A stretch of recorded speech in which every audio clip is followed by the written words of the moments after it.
আসসালামু আলাইকুম। আবার আসলাম স্লিং শট নিয়ে আপনাদের মাঝে। দেখুন কিভাবে এম টার্গেট প্র্যাকটিস করে।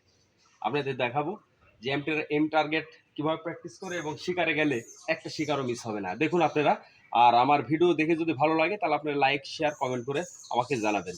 ধন্যবাদ আপনাদের। দেখুন।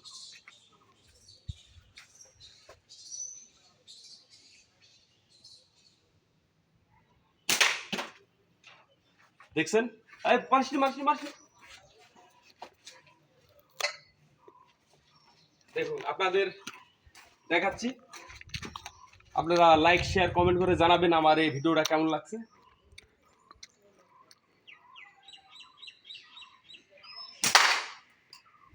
দেখুন, হ্যাঁ, মারছি, মারছি। আপনাদের মাঝে আমার এই ভিডিওটা যদি ভালো লাগে তাহলে আপনারা আমাকে অবশ্যই লাইক শেয়ার করে করে জানাবেন। দেখুন আপনারা আমার ভিডিওটি আমার সালামু আলাইকুম ভাইরা, দেখছেন কীভাবে স্লিং শট দিয়ে পাখি শিকার করে। আমি শিকারে বাড়ালে একটা পাখি মিস যায় না। আমি কিন্তু পাখি শিকার করি না, কিন্তু আমি এম টার্গেট প্র্যাকটিসটা করি। দেখছেন এই যে বিভিন্ন জিনিসে ভালো লাগলে আপনারা আমাকে কমেন্ট করে জানাবেন। সালামু আলাইকুম।